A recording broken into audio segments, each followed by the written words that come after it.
This is CBB Today. I'm Spencer Ostroff, and welcome back to the channel. In this video, we're going to do another game preview. We have number 2 Houston against number 4 Arizona in a battle of Big 12 heavyweights. This game is at 3:30 Eastern on Saturday, and in this video, we're going to do just a preview of the teams, some players, some potential X factors, and then I'm going to give my prediction.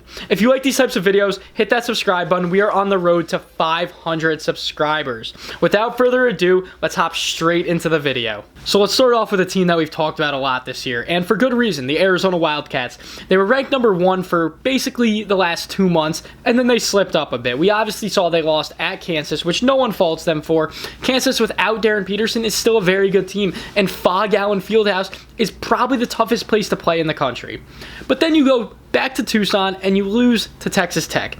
Texas Tech, when they had JT Toppin, was a very, very good team. Now, I'm saying that they were also 10.5-point favorites. You have to win that game. Granted, no co-op in the second half. That's like the one asterisk. I think Tommy Lloyd knows they should probably still win that game. They bounced back nicely yesterday against BYU. Anthony Delorso, 22 points. You want to talk about X factors? They're going to need someone like him to have a big game. And I shouldn't even say someone like him. They're going to need him to have a big game. 3 threes maybe. His minutes are going to be way up. It's going to be like last year.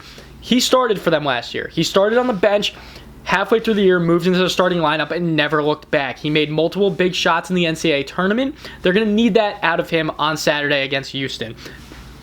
They're going to need Jaden Bradley to be better. Has Jaden Bradley been horrendous? No. He had a double-double last game, 10 assists, 12 points, I believe.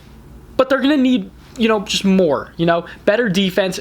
He's probably going to be tasked with being on one of Emmanuel Sharp or Kingston Fleming. So he's got to stay out of foul trouble. He cannot get 2 early fouls, or else, look, it could get bad for the Wildcats.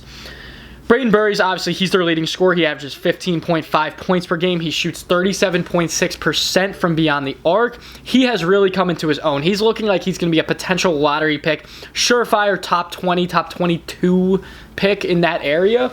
He started the year very rough. We saw it on national TV against Florida. He was rattled. He looked rattled, and Arizona fans were starting to panic. And look, the kid's fine, and appreciate him while he's in Tucson, because he's got, this is it. He is leaving after this year.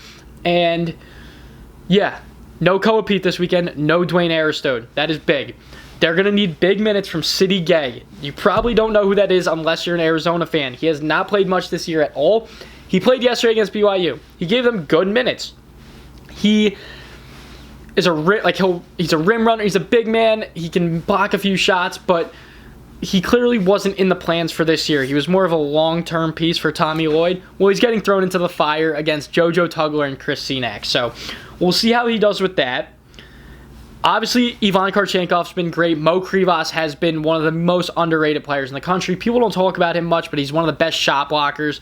He's been like a walking double-double this year. And obviously, Tobe Awaka is one of the best sixth men in the country. He's probably the best offensive rebounder in the country. So, yeah, that wraps up Arizona's team, what to look for. I'd say their biggest X factor is Anthony Delorso. If you can get 15, maybe 18 points out of him, I think you'll be in decent shape. If not, you're going to need someone else to step up. Who is that going to be? I don't know. With that being said, let's now talk about Houston. The Houston Cougars. Yeah, I love this team. I'm not a fan of them. I don't root for them. I am just a big fan of a lot of their players. I love Kingston Fleming.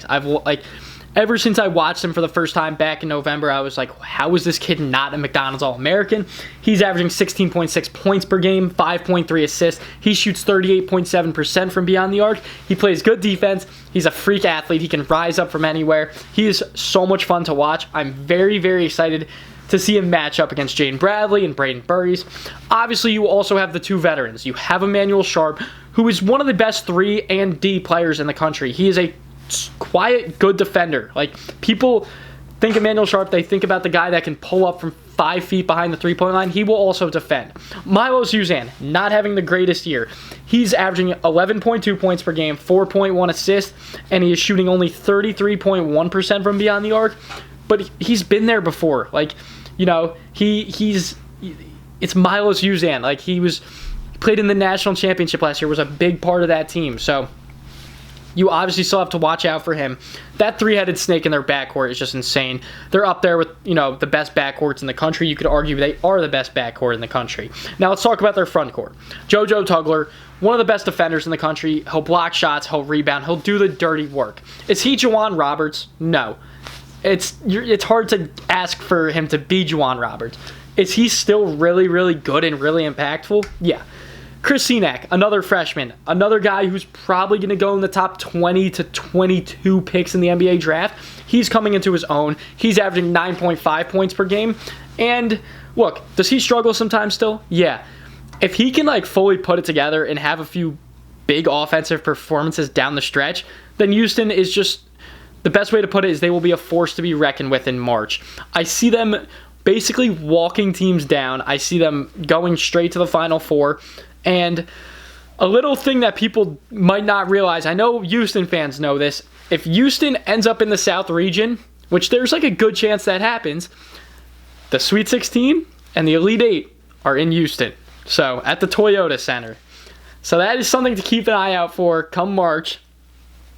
Yeah, I mean, Mercy Miller, we all saw his dunk the other night. Isaiah Harwell and Ramon Walker I remember he was playing more and then hasn't been playing as much. He hit a few big threes against Arkansas when I was at their game at the Prudential Center. That's really when I fell in love with this team, when I saw them play in person. So, yeah, that'll wrap up the preview of the Houston Cougars. And now let's get into my game prediction. So I've been going kind of back and forth with this the past day since I saw the spread is Houston by 3.5 points. Now, I thought it would be more. I'm not going to lie. I thought Houston would be favored by closer to 7 points, and that's because Arizona is basically they are very shorthanded. They have no Koa Pete, no Dwayne Aristote. That is 2 guys out of their normal 8-man rotation that are out. They are asking guys that don't typically play to give them big minutes. The fact that it's only 3.5 points honestly makes me want to take Arizona. But Houston is coming off a loss to Iowa State. I don't think Houston's going to lose 2 games in a row. Then again, I didn't think Arizona was going to lose 2 games in a row last week, so I can't really think of it that way. The ESPN analytics have Houston at a 64.1% chance to win this game. I think that's about right. I don't think that translates to a 3.5 point spread, though.